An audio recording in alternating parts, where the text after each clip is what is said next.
Good evening, and thank you so much for joining us, everyone. My name is Kendra Sakamoto, and I'm one of the librarians here at the West Vancouver Memorial Library. I know that this evening we are all in different places, but I would like to acknowledge that the library sits on the traditional, ancestral, and unceded territories of the Squamish Nation, the Tsleil-Waututh Nation, and the Musqueam Nation.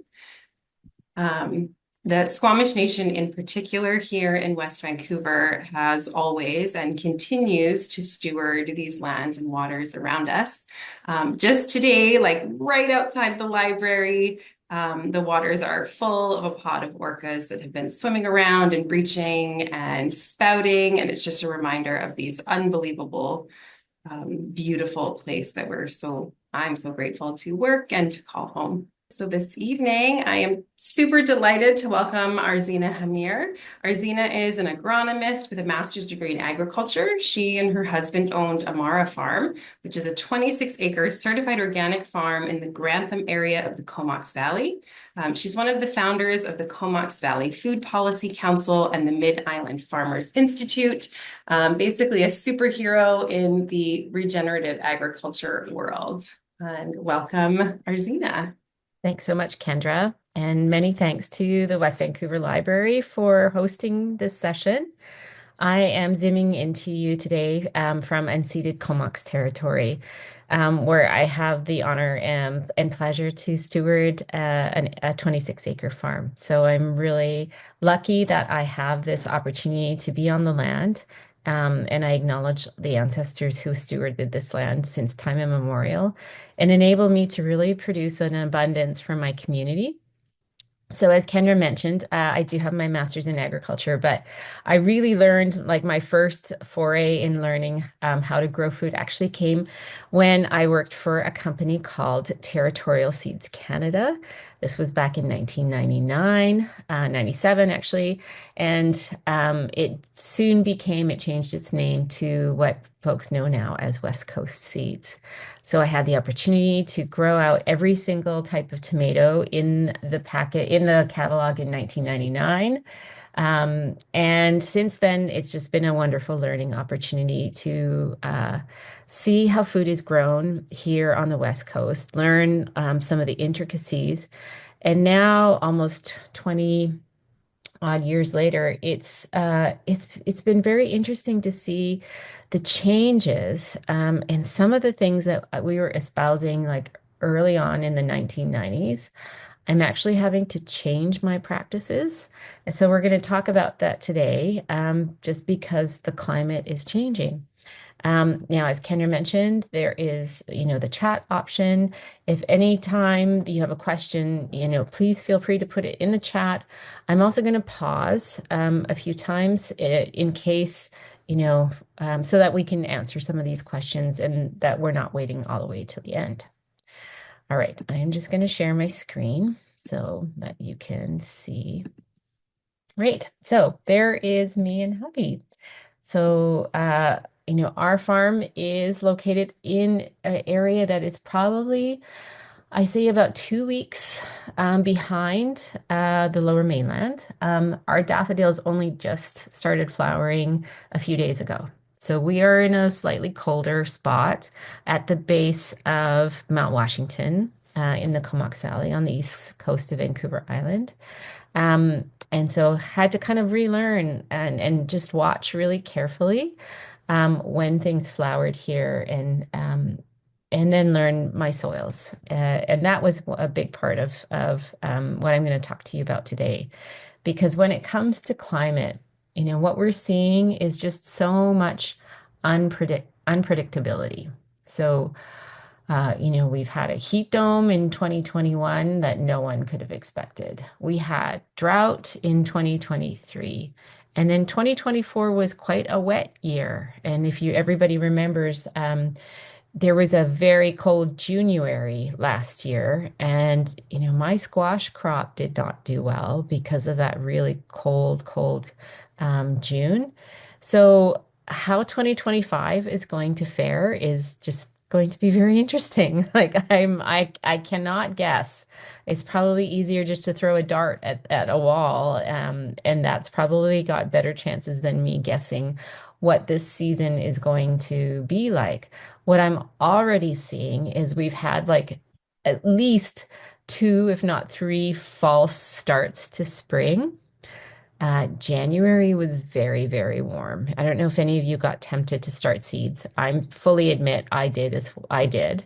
And then those seeds very quickly got trounced by a very cold snap. And so started again. And I guess that's as gardeners, we just keep on trying, keep on trying.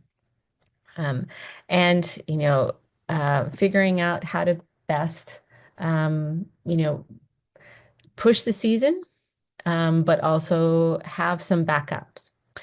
Now, first and foremost, when it comes to trying to get through these waves of unpredictability, where I like to start first is in my soil, because I think of all of the tools that you have in your toolkit as gardeners, managing your soil is probably going to give you the best return for the effort that you put in order to make your gardens more resilient to the ups and downs that we're going to see. All healthy plants really begin with a good deep root system. And those root systems are there not just to be able to absorb water and moisture, but nutrients as well. And, a healthier plant, nutrient-wise, can withstand a lot more stress than one that maybe has a shallow root system or where there are nutrient deficiencies in the soil. Like I really liken them to the way that humans are. When you're run down, when you're not eating properly, um, you're also more prone to getting sick and catching colds and, all of the things, getting tired. Plants are really not that different. So if you can set up plants for success by providing them with the most optimum growing medium and growing conditions, they are really able to withstand a lot more than those ones that have stresses, in them. So providing a really porous soil with a high amount of organic matter will really help. And if you've not come across that term organic matter, it's basically, and you can tell organic matter by the color of the soil. Dark colored soils generally have a higher percent of organic matter. And organic matter is anything that is carbon based that is in your soil. And so that carbon could have come from putting compost in your soil, or mulching with leaves, or mulching with coffee grounds, anything like that, that over time breaks down, adds to the amount of carbon and organic matter in your soil and provides a really lovely sponge-like texture to soil that allows both drainage when we have too much rain, but also holds on to moisture when we have periods of drought. Like organic matter really is a magical ingredient that can really help buffer the ups and downs of climate. The other thing that you want to really ensure that you have lots of is microbes. Now, I think when I mention microbes to gardeners, more often than not, they kind of get a bit of a, oh my God, they often equate microbes to pathogens. And that's not what I'm talking about. What I'm talking about is more akin to how, all of us are really trying to up the microbiome in our own guts. We know that we need microbes in our system to help us digest food. And plants, again, very different, very similar to that. Plants are very dependent on microbes in order to provide nutrients. Many plants have associations with either bacteria, like legumes.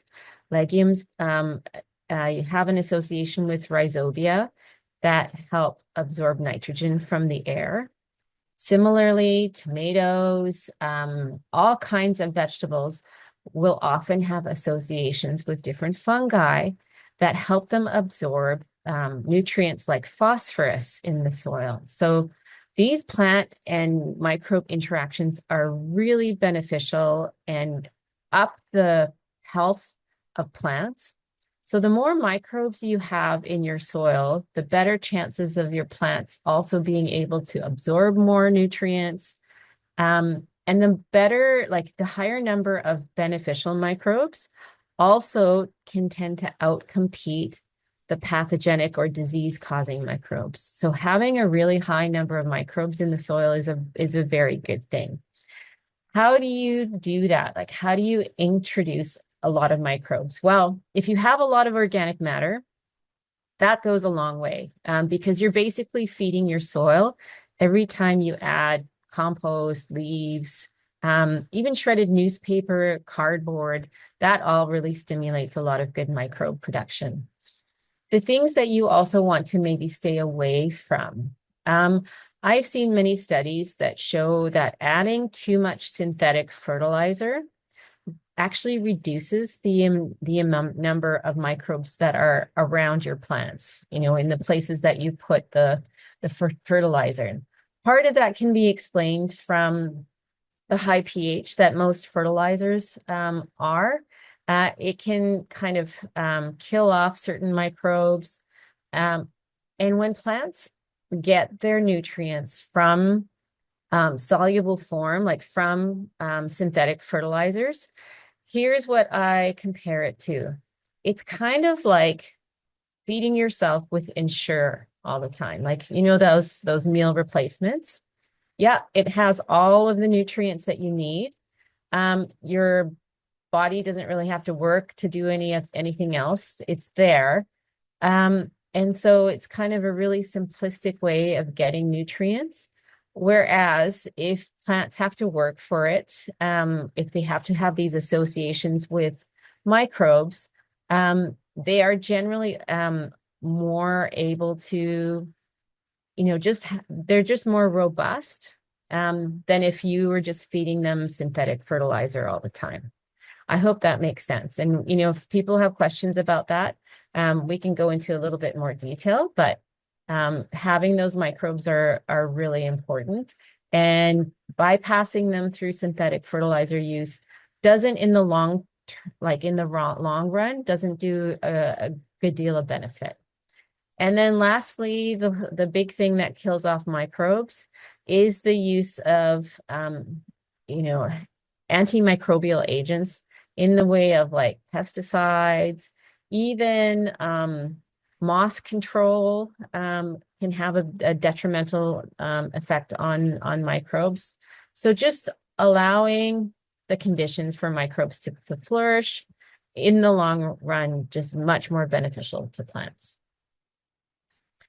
Now, keeping your soil covered will go a huge way to ensuring that it remains healthy, moist, and that all of those things that we want in the soil are surviving. And it's just not microbes. I mean, you can think of things like earthworms. They like to have cooler, moist soil. So any kind of environment that an earthworm would benefit is going to benefit everybody. So covering your soil goes a long way, especially during the summer months. I'm going to give you an example of how beneficial a mulch is. And a mulch is anything that you put on top of your soil and just to keep either moisture in or to keep weeds out. That covering is so helpful. We grow our garlic on our farm, and we do about 10,000 bulbs of garlic. We've got about a quarter acre of it. And every year we mulch with about, I would say, 6 inches of straw. It's actually one of our most expensive inputs on our farm, finding organic unsprayed straw. But when we put that amount of straw down, and we don't irrigate, like we plant in the fall when garlic is normally planted, usually around late October, early November. We put down 6 inches of straw. By July, when the garlic is ready to harvest, The rest of the soil, like in the unmulched area, is hot, dry, hard, baked. But when we start lifting the garlic, it's incredible. The roots are still in moist soil, like you can feel the dampness. So straw, you would think, water would eventually evaporate off of that, but we do put quite a bit amount down. It does an incredible amount of reflecting the light because it's so light colored, but then also trapping the moisture that is in the soil and preventing it from evaporating. So soil coverage is super important to maintaining a healthy soil, a cooler soil. Yeah, lots and lots of benefits. And we can talk about what different mulches that you might want to consider. So overall, not everybody inherits a great soil, depending on where your garden is. Sometimes it can be very heavy clay, and that's what I kind of grew up with in Richmond, where I first learned to farm, heavy, heavy soil. On Vancouver Island here, we tend to have a lot of very rocky, gravelly soils that don't hold a lot of moisture. So totally opposite problem. So how do you improve the soil that you inherit? So I mentioned already the use of compost. Now, what kind of compost? I would say your own homemade compost is probably going to be the best compost that you can get. I find home gardeners tend to have a compost that is less woody because usually you are putting in things like leaves and straw and a few like clippings from the garden, maybe some shredded newspaper, shredded cardboard. But in general, it's carbon that eventually breaks down into this really beautiful, fluffy, dark material. And that tends to be like such a great addition to a garden. Now, I don't know about you, but I always had a hard time producing enough compost. So often I would have to buy in some compost material. So, I know on the Lower Mainland, because you're not too far from the Fraser Valley, getting composted manures are not too difficult to do. Either you can get them bagged at the garden center, or if you've got access to a trailer, or you can get a delivery of 5 to 10 yards of either composted mushroom manure, chicken manure, whatever kind of animal or byproduct that you can get. Those also tend to be a really great resource from the garden. They will have higher amount of nitrogen and more phosphorus than your home garden compost. So they actually make a good fertilizer. And if you are going to use composted manures as an organic ingredient into your garden, I would say that should be the only fertility that you add. Maybe you can also get away with putting a bit of seaweed on, but I wouldn't put on any other nitrogen source than an composted animal manure. The one exception being maybe horse manure because it tends to be quite low in nitrogen. But the other manures do tend to have quite a lot, and you don't want to over fertilize your garden. It leads to other issues, especially around high aphid counts. So home compost is really great. Composted animal manures are also really, really good. Your third option could be to purchase, your municipal compost that's made from a combination of your food scraps that are collected by your municipality and, a lot of gardeners and landscapers take their clippings from the garden and they all go to, usually they all go to one spot where the browns, the woody material are composted with your veggie scraps. And in the end, they come back with this finished ingredient. Now, we have access to that here now in the Comox Valley, and it tends to be, a fairly low cost ingredient, but I do find that it tends to be a bit woody. and it does tend to attract a lot of wood bugs. So I use it kind of like the woodier type of compost I use more sparingly, maybe around my perennials more so than in my vegetable garden because of the wood bug issue. So just something to keep in mind. The source of your compost really, it can vary, both in price and in quality. And if anyone has tips on, if you found a really good compost supplier, I think it's something that gardeners would really love to hear about it. So please put it in the chat. Another way of improving like the quality of your soil is to grow what's called a cover crop. Now, a cover crop is a plant, seed that you put down in order to grow biomass or grow carbon that then gets either turned under into the soil or is left as just a dead mulch on the top of the soil. So you're not removing anything. You're not taking off seed. You're not taking off any parts of it. Maybe you can snack a little bit on parts of it, but it's generally being grown to improve the quality of your soil and return back into your soil.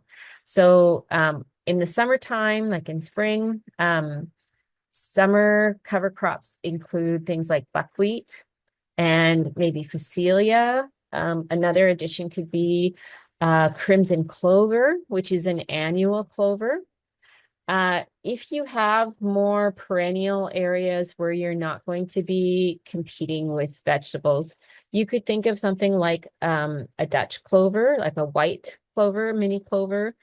I have had red clover planted in certain parts of our farm, which then just took off furiously.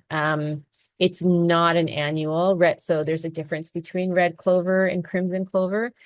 Crimson's the one that I would suggest for a vegetable garden. Red clover can get very difficult to get rid of. So probably not recommended for your average home garden. And then if you want to consider growing a fall or winter overwintering cover crop, this is a really nice way of keeping your garden, like we said, covered, but with a living mulch, living material. So think of things like fall rye, oats, winter peas, sorry, not winter peas, that should say winter peas, where, they grow, you can plant them in about September, and then they grow until, a frost time. And either they just sort of sit there through the frost and winter months, or they die back and just, like I said, create like a brownish mulch and cover your soil. And they enable the soil to be protected from heavy rains and from, baking whenever the sun does come out. So cover crops play a multitude of functions in improving soil. The other thing is to use organic-based fertilizers. So I talked about some of the things you may want to consider if you're just using synthetic fertilizers. Synthetic ones generally don't tend to really benefit soil microorganisms, but organic-based ones generally do because they have to be digested by microbes first.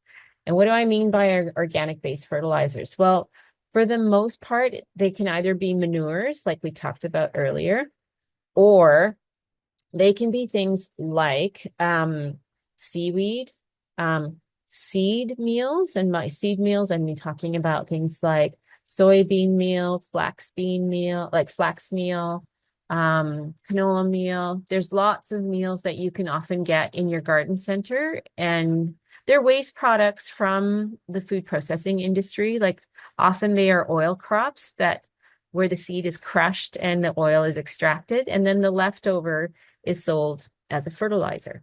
And so that can be added to your garden, to the soil, and it really helps boost the amount of microbes. And often, because these are seed, they have a fairly high protein content in them, which then when it's broken down by microbes, those amino acids provide nitrogen for your plants. So those are really nice to put in your soil. And then, yeah, I mentioned kelp meal.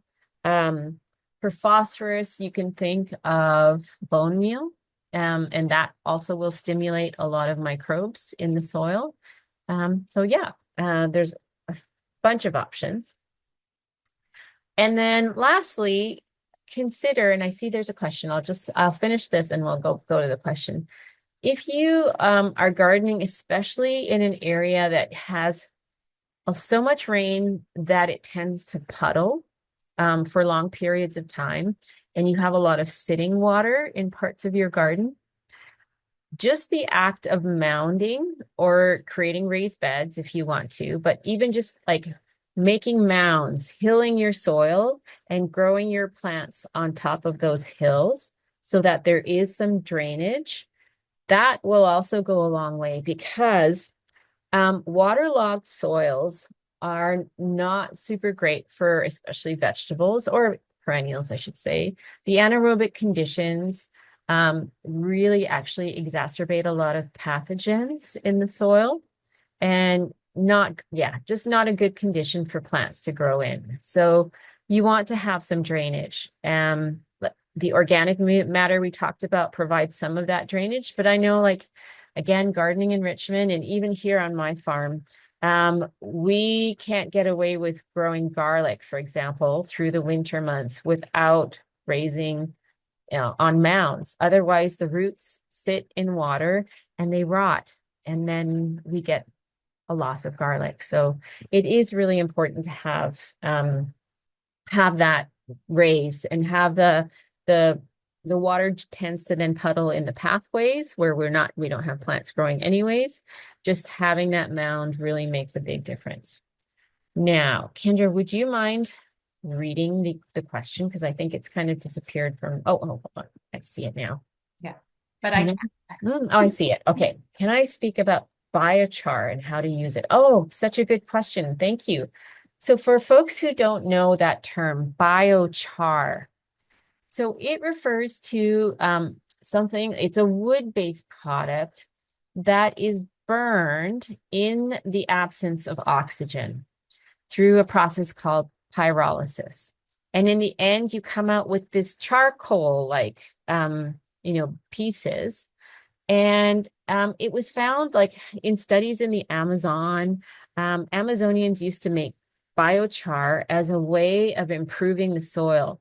And what it does is it's basically this hypercharged organic matter that really holds on to nutrients well, that microbes love, and that plants really enjoy being able to associate with, because when it holds on to nutrients, it doesn't hold on to it so tight that the nutrients can't be absorbed by plants. So it's this lovely ingredient that really helps. It's like a supercharged organic matter. So especially if you have soils that are low in organic matter, it's a nice ingredient to add. It is not as available as I would have hoped by now. There's a few companies that make this biochar product, and it can be made out of like normally it's wood-based products, but any carbon can be turned into a biochar. The only thing is biochar by itself doesn't provide nutrients, right? It's just like a matrix or just a sort of a solid full place that then should be energized using like compost tea or manure. Soon as it's got some nutrients impregnated into it, then plants can really get a lot out of it. I think I'm starting to see more products like for seed starting that include biochar in it because you don't need to put too much into the seed starting mix. But I haven't seen a lot of products out in the market for just, regular gardeners, right? Okay.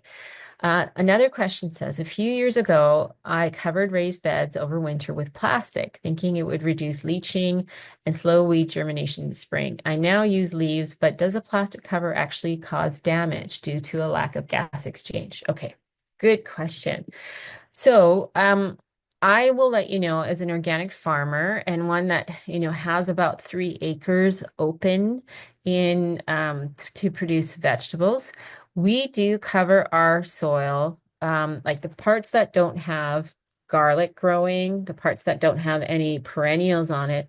The annual areas we do cover in a plastic, what's known as silage plastic. It's a UV treated plastic. That we then like we put on once we're finished growing for the season, and then in the spring we peel it back.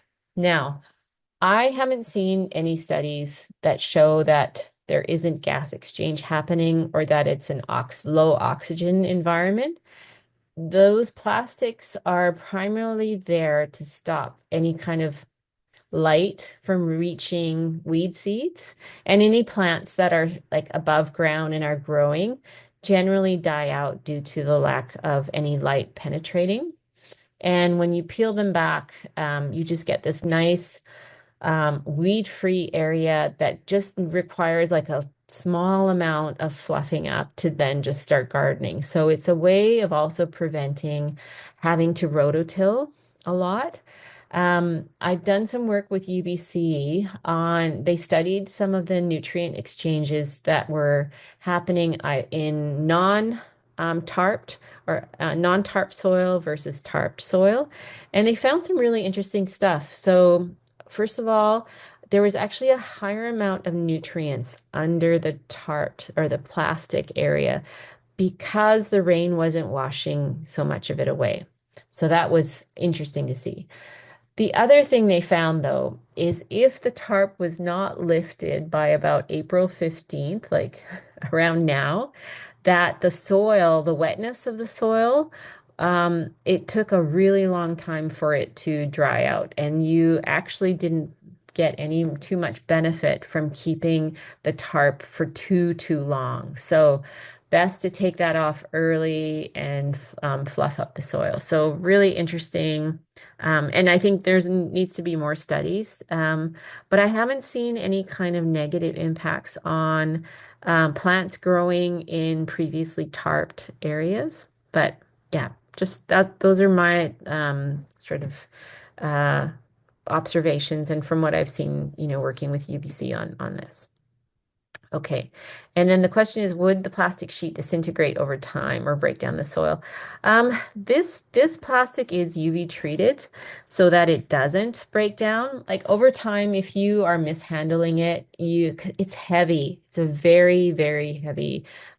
It takes like moving these tarps is a multi-person job. Like our pieces tend to be in the 30 by 100 or 30 by 50 size, and it's not something you can do by yourself. That's the weight, like how thick they are. I don't see them like fraying at the edges, but if you aren't careful, you can poke holes in it just, if you drag it over rocks and stuff like that. But we've been using some of these tarps, for over 10 years now, and they're just starting to like, okay, I think what we are doing is we're buying it secondhand from a other farm they use it for 1 year. It's actually used in certain greenhouses for tree farms, where they grow a lot of seedlings for replanting. And, if we weren't buying it, they would be going straight into the landfill. So we feel we're giving a little bit more life to it. We're not buying new because, yeah, I know I hate having to put more plastic into our systems, but this is one of the judicious sort of uses that we try to be careful about. And just in comparison, some of you may know what plastic woven landscape cloth is like. I do find that if you cut through that, it starts to fray, like the woven pieces start to come off. The tarps that we use are not like that. They're not a woven plastic, they are solid. So they don't kind of have little pieces coming off the way that landscape cloth does. Okay, great questions. I think we will. Oh, We talked about mulch, so I don't think we need to go on and on about that. But here's just a list of, ways of improving soil, and you can pick and choose. You can do all of these. You can do what's right for your garden. There's no one way of doing soil improvement. Okay, let's talk about now some of the climatic variations that we're starting to see, especially here in BC. Um, we have going back to the 90s, I was often explaining that our weather was much more like the UK, right? We had these very mild springs and falls and kind of, you know, summer-ish often. Like we didn't often get really, really hot in the summer. Well, I can't say that anymore. I lived through that heat dome of 2021 and holy smokes. And just here in the Comox Valley, it often will get to 35 degrees. So we've got some pretty big extremes, in my opinion. And that can really have an impact on things like when you're planting, especially direct seeding, the germination of seed. It's really hard to germinate if the, soil is constantly drying out and you have to constantly try and keep it moist. um, the amount of watering is going to be very impacted. So, figuring out systems, if hopefully you don't have to be hand watering all over your garden. If you've got some kind of drip systems or soaker hoses, I highly recommend investing in that just to save your sanity, and you're not having to run out all the time. I do find many greens, when they're exposed to extreme heat, they can become quite bitter. Things like lettuce, many of your brassicas, arugulas get that very hot, spicy wasabi type of flavor. And then if you're a fruit grower, so a couple of years ago when we did have that really big drought in 2023, like my raspberries got just all sunburned. And then we also got sunburn on our apples. So extreme heat can really do a number on fruit as well. And then lastly, what I've seen, especially on fruit like tomatoes, is, when they're exposed to high heat, high sun, certain varieties, especially the non-cherries, like most cherries are fairly resistant to this, but especially like the beefsteak and the older, more heirloom varieties can get what's called a green shouldering. So it's basically the top of the tomatoes, that faces up, faces the sun. It gets hard green and hard, and that green will never turn color. It's basically like a sunburning of the fruit. And I mean, you still get edible fruit. It's just the tops you kind of have to cut away. So that's not fun, having to, deal with all of this in extreme heat conditions. So, what can you do? Couple of things that you may want to try is, as a tomato grower, and I mentioned this, cherry tomatoes are much more resistant and more resilient to green shouldering than beefsteak. The other thing that becomes kind of bitter in heat is cucumbers. So choosing the variety of cucumbers, I find like lemon cucumbers to be a little bit more resistant than like long English. I have to say, I know they're tender and really tasty, but they tend to be the worst affected. And also the field cucumbers can get very bitter as well. Whereas lemon, Armenian, and even some of the more Middle Eastern cucumbers, the beta alphas, are much more resistant to heat and all the extra sunlight. So choosing variety can help, prevent a lot of some of these issues. So consider that. On the greens side, there are certain greens that really like the heat. Things like amaranth, which I know people think of more as either the grain or the flower, but there is actually a leaf amaranth that is grown for a cooking green. Purslane, which yes, I know people know as the weed purslane, but there is a variety that is upright, same plant family that is used for greens and for salad. Growing things like chard versus iceberg lettuce can also provide, greens through the summer months specifically.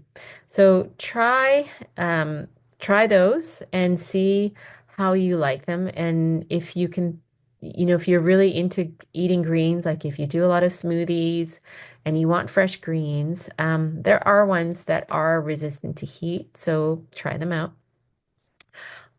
We grow a variety of bok choy called Joy Choy. It's a hybrid variety, so it's not one that is open pollinated that you can save seed from, but it's I have grown it, spring, fall, but also through the summer months, and it does produce, and it's fast. It's like a 60-day bok choy, so it can, as long as you keep it watered and everything you can get it in and out quite easily.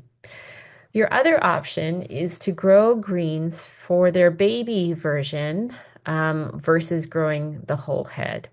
So lettuces, for example, instead of waiting till the whole head forms, to grow them what's called mesclun style, where you cut and come again. You allow them to grow maybe about 3 or 4 inches, and you just give them a haircut and then water, and they do another flush, and then you can cut them again. Or cut out the older leaves, which tend to be the ones around the bottom outside, and let the inside continue to grow.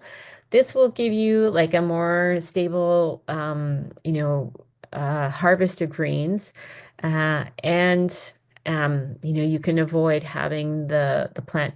Older plants do tend to have a stronger flavor, so keeping them in baby form, keeping them constantly cut can help with some of that bitterness, is what I'm saying. So, yeah, just trying those out. One of the other crops that I'm just going to list, I don't know if anybody likes to grow celery.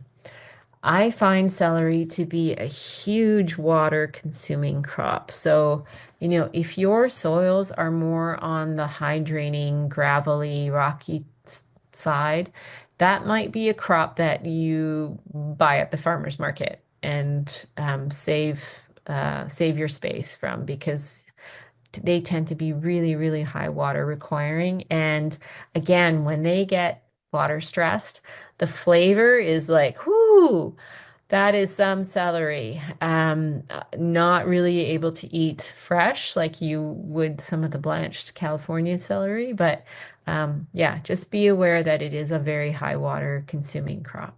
So choose your crops, choose the varieties, and that will help go quite a long way.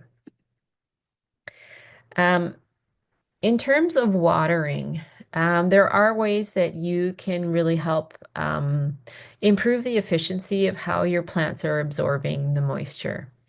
The best time to water your garden is early in the morning before the heat of the day has hit. Because what happens when you water hot soil, like even by 10 a.m., the soil is starting to get quite warm. And when water hits warm soil, a very high percentage of it actually evaporates back into the air. And so your plants don't even get a chance to absorb any of it. Whereas, soil cools down through the night, it releases all of that heat that built up during the day. And so early morning, like I'm talking 7 or before, that is the best time because the water that hits cooler soil is more likely to sink down deep into the soil and reach your plants. It's also better to water deeply, especially when you're trying to establish your plants. Have, a good amount. And then, water as often. I mean, it really depends on the type of plants that you are growing. and watching how your plants are reacting. Has anyone seen tomato plants where the leaves start to curl up? When leaves start to curl up, that's usually a mechanism the plant is using to conserve water. So if you're starting to see that, it's your signal as gardener and manager of said garden to water more often and probably more deeply, so that you encourage your roots, the plant roots, to go down deeper. Yeah. The other thing, I am just finding mulching is not no longer optional in my garden. Plants that are unmulched and areas that are unmulched, first of all, they get very, very weedy, but the soil just bakes and goes all hard, and just the plants that are in unmulched areas just do not do well. And so, collecting that mulching material, if you're going to use an organic mulch, is really important. So, I have to say, when I lived on the mainland, I was that person that went around the neighborhoods collecting everybody's bags of leaves that they were putting out for, the recycling and pickup. Like, I couldn't believe people were giving away this valuable resource. I would also go to coffee shops, and there were certain coffee shops on certain days that they held the coffee grounds for me, because coffee, like, that's a fantastic weed-free, seed-free mulch to put in the garden, and it had that lovely dark color, so it looked really nice. So, really consider what kind of material you have available to act as a mulch. And then lastly, for to manage sort of that extreme heat and drought, if you have plants that you're transplanting, like if you're a vegetable grower and you're growing seedlings right now, I would recommend waiting until as late in the day as possible to transplant so that the plant can at least recover in the cool of the evening, absorb some, because you've seen what happens when you transplant, right? The plant sort of wilts because its roots have now been all jostled and all of the connections are a little bit out of whack. Transplanting late in the day, watering well, that water doesn't evaporate as quickly as if you transplant it in the morning. So the seedlings recover way better. I know, like, most people have more energy in the morning, but for transplanting, it's much better to do it late in the day. Okay, now here's going to be like a variation from what I used to teach a lot in the 90s and the early 2000s. So for those who grow tomatoes or fruit trees or anything that requires pruning, right? We generally were taught to prune to increase airflow, especially to reduce disease, but also to allow light penetration. And that light penetration is what helps to color, tomatoes, apples, when they're exposed to sunlight, that helps with the coloring up. However, what I'm seeing now is with the proliferation of, more and more fruit burning, green shouldering, is that um, we need some more leaf coverage than we did, 20 or 30 years ago. So, although, like, for my tomatoes, I still prune them to, especially the indeterminate vining tomatoes, I prune them to a single stem so that I can grow them up a string, or, tie it to a single, um, you know, lead or a single stake. As the plant grows, I prune a little bit less so that there is more leaf coverage in order to protect the plant, um, and have less burning happening. And similar, my apples, I'm not pruning as severely as I used to allow more light to come in, because those trees that I've found that I prune less, or that I've didn't have time to prune, and even though the fruit was growing in shade, that fruit was almost entirely sunburn free versus the trees that were pruned way more severely. So I'm also not doing that as much on my apples and finding better quality fruit. It's a little bit later because it takes a while, a little bit longer for the fruit to color and mature, but it's not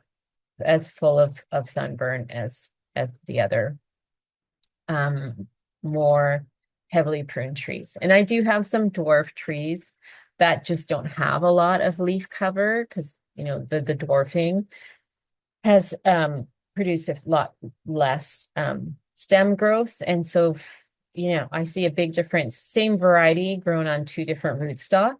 The semi-dwarf, which are like 20 feet, potentially 20 feet trees, but they have a lot more leaf and branch coverage, produce much better quality than the ones that are kind of more spindly. Yeah. So, this is what we were taught to kind of prune to so that, tomatoes colored really quickly and, you're able to see all and lots of airflow, lots of sunlight penetration.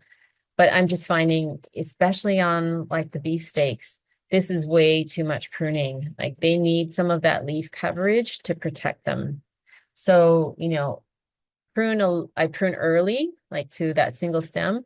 But then as the plant grows, I'm just not pruning quite as much. I want to have more leaf coverage, more shading, more canopy to keep those the quality of the fruit better. Okay. Now, what I'm going to move on to now is just heat management. So not necessarily just light, but more on the heat side of things. So there's a few things that you can do when it's starting to get super hot. Um, you can, especially if your plants are showing some kind of stress, like I mentioned, your tomato leaves are curling up constantly. Yeah, plants are wilting really quickly. Leaves are turning bitter all the time. You can use what's called shade cloth or some kind of shade. It doesn't have to be like a commercial shade cloth, but just something to keep the plants cooler and provide them with a little bit of a break from all the intense sunlight. So commercial shade cloth is usually about a 40% shade. So it's allowing, some light to get through, but you've got quite a lot of it blocked off. You could mimic that if you didn't want to purchase like a commercial shade cloth through the use of old curtains or shears. Most secondhand stores carry them if you don't have stuff like that in stock. Uh, or you can use like some of the plants in your garden to act like a shade. And by that, I mean things like your corn, if you grow corn, pole beans, the climbing peas. They really like growing on the shade side of them. So growing them on the south side and then having things like salad greens growing in their shade. Can really help you continually produce some of those more heat stressable plants through natural shades. So you can either do it through the use of cloth material or by having plants do that work for you.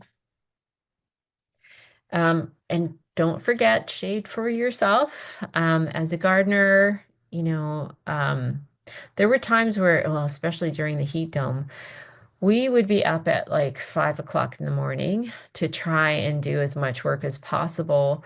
And by 11 o'clock, that was it. It just was not safe to be outside, and everybody headed to the river or the ocean. So just be careful for yourself. Heat stroke is a thing, as is sunburn. And we don't want to be encouraging, the things like cancers that can happen when you are continuously being burned. So make sure you keep hydrated, hats, keep yourself under shade when you need it. So, don't be pushing yourself either. Both you and the plants need to have some good shade in those really extreme times. I think I saw a question in the chat. When you dig the prune tomato leaves back in the soil for nitrogen and mulch. Oh, that's such a good question. So, Glynis, thanks for that. Um, what do you do with the leaves? Whoops. Once you are prune them. So there's a couple of things. If the leaves are like healthy, you're not seeing any kind of disease, yeah, you could either throw them in your compost or you could leave them as a mulch. If you're, the bottom of the tomatoes, you see bare soil, you can use that. I do that with my like my rhubarb leaves all the time. I keep them around the garden, serve as a mulch. So as long as they're disease free, it's okay. Mind you, by like August and then into September, you will start to see, some type of blight probably starting to show up. And if that is the case, then those leaves should not be composted or, be kept close to your garden. Those are the leaves that should probably go out into the roadside pickup. Um, Interestingly, like, so blight does live on decaying material. So that's one thing.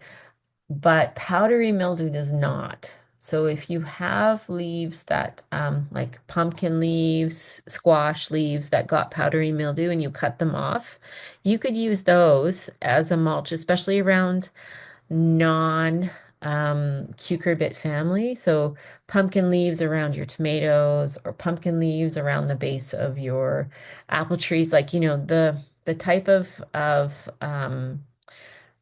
powdery mildew doesn't transfer between the different species, so it's safe to use on other parts of your garden. So yeah, that's an opportunity. But yeah, you certainly want to try and capture as much of the nutrient as possible because yeah, leaves do have a lot of nutrients in them as well. So yeah. All right. So I just had some photos of what, the ingenious things that gardeners figure out as they are, trying to make their gardens a little bit more resilient. So these are photos I just pulled off of the internet. So this is just a configuration that a gardener has figured out with some stakes, cross staking, and, the material that I see there is like the commercial shade cloth. So most garden centers will carry this. You really want to go for something that's UV treated. I have seen cloths, and I'm going to put that word cloth in air quotes right now, sold at garden centers that, within a year, within one season, start to disintegrate. And then, that question that was asked earlier on, will you get microplastics all over your garden? Yeah, you will if it's not UV treated. So be careful of like the type of material that you put in the garden for sure. And this is just another example. And sorry, I know it looks like kind of AI-ish, but many gardeners have these types of either PVC pipe or electric conduit pipe in their garden. So this is another, and often you're using it as a mini greenhouse. So you're putting your greenhouse plastic on it, but it can also serve as the structure for shade cloth. So that whatever you're growing under it, greens, celery, if you really love celery, can stay moist and a little bit cooler through the really extreme heat months. Okay. And then just, a photo like, so this was a photo of one season in our garlic area. And so like I mentioned, I wasn't joking. Standing water happens at our farm quite often. And so those raised mounds have rows of garlic in them. And that garlic, because it's not sitting in water, continues to grow without a problem. We did have some areas that were like one field we tried for the first time to grow garlic in, and one corner just did not drain even with the raised beds. And yeah, we lost the garlic in that. So having beds out of the water table can help. So these are just mounds, right? That you can either dig and create. We have a machine that can help us make this. Very simple. You don't need to have wooden sides, but if you want to and create like a formal raised bed with raised sides, you can do that as well.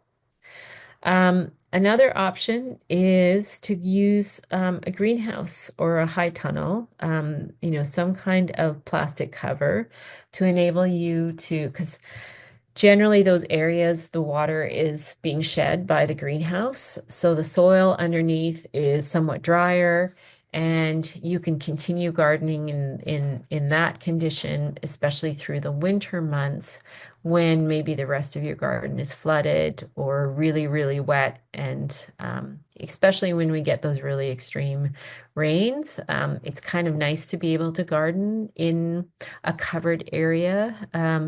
Having plastic like covered area moves that space that's under the cover about 300 miles south. So it's like you're kind of gardening in southern Washington, northern Oregon, if you're in the lower mainland. So it really makes a difference on the seasonality of what's growing undercover. It gives you at least a month earlier in the springtime and an extra month in the fall. So maybe something that you might want to consider if you have the space and the time. And then again, if your garden is just consistently wet in the winter months when you just have standing water all the time, you might want to consider installing some drainage.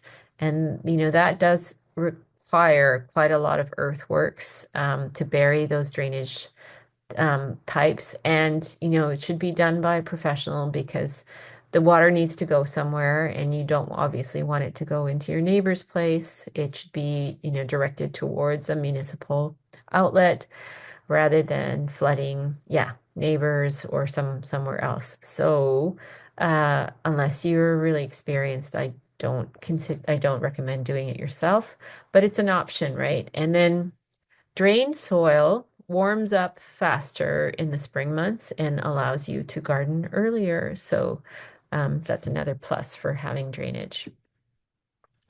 Um, Now, I know like I've talked about some of the negatives of having like so much heat and so much sun in the summer months, but one of the things it may also enable you to do, so I just wanted to sort of end on a slightly more positive note, is to allow you to try some new crops that you didn't think could be possible.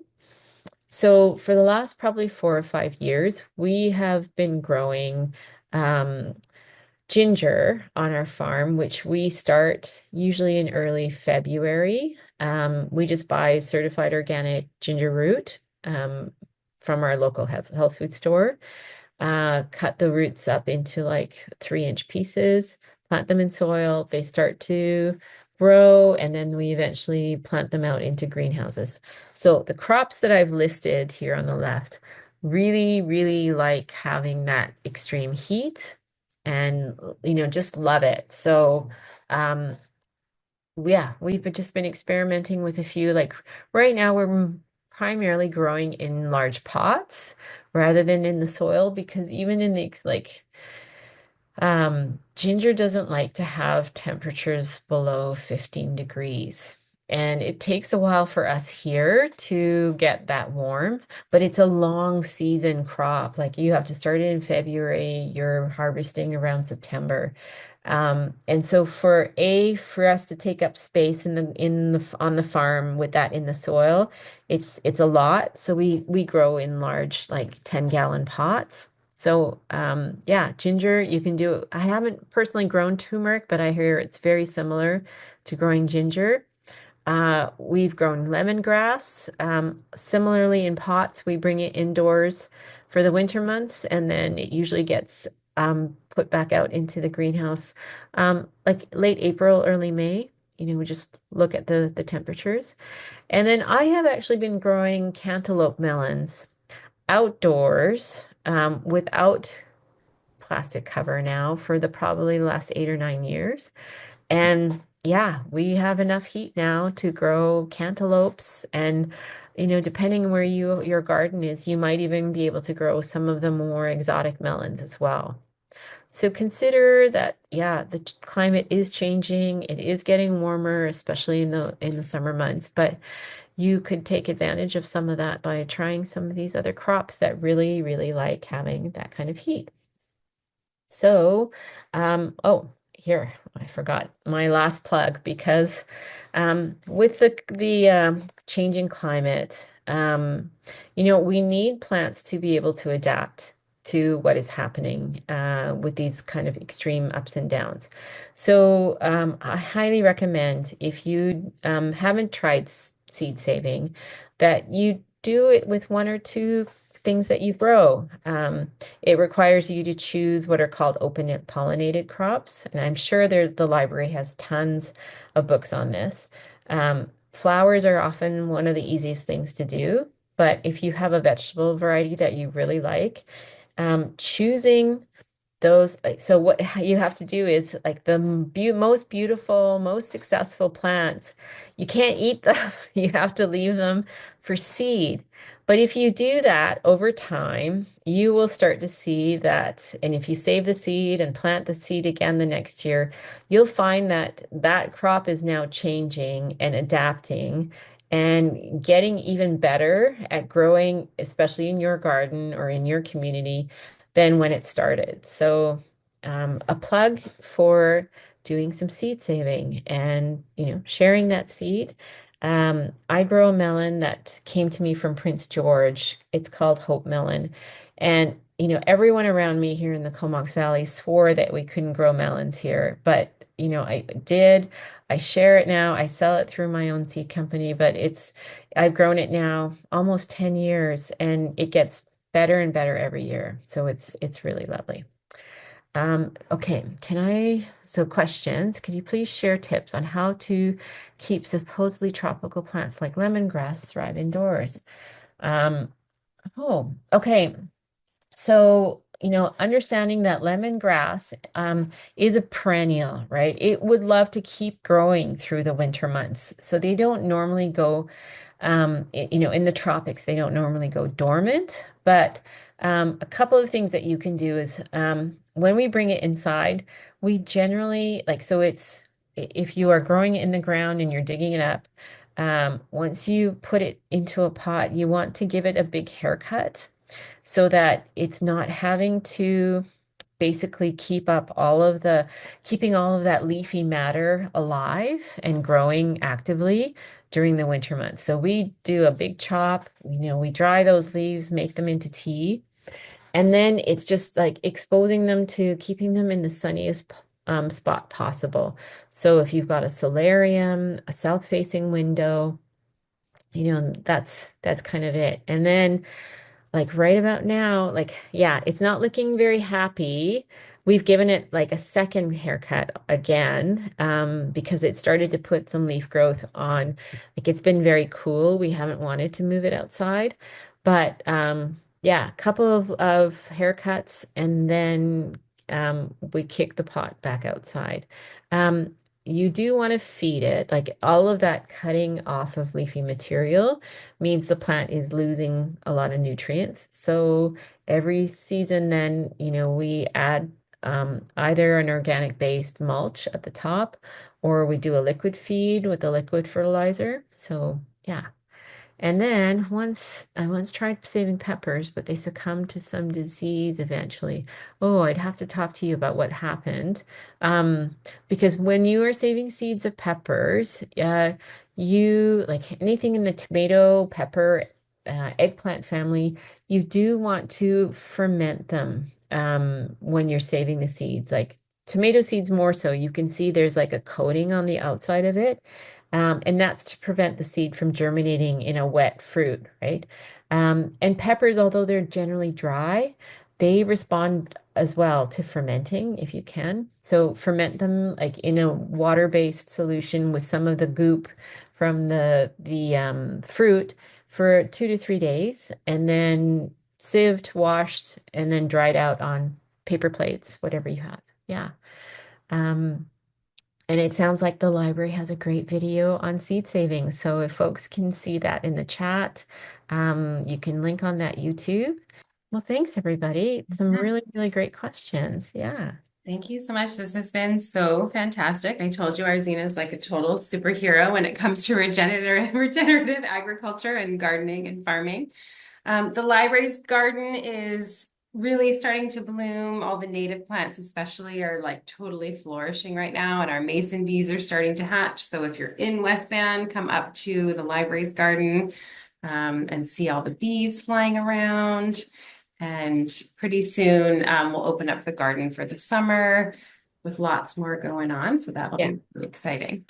All right. Thank you, Arzina, so All right, much you're for this welcome. totally amazing presentation. And thank you everyone for joining us this evening. And I hope, everyone is able to get out in their gardens really soon in this lovely weather that we certainly had today. Hopefully it keeps up. Absolutely. It was great All to right. see you. Yes, Thanks, you too. everybody. Good night, everybody.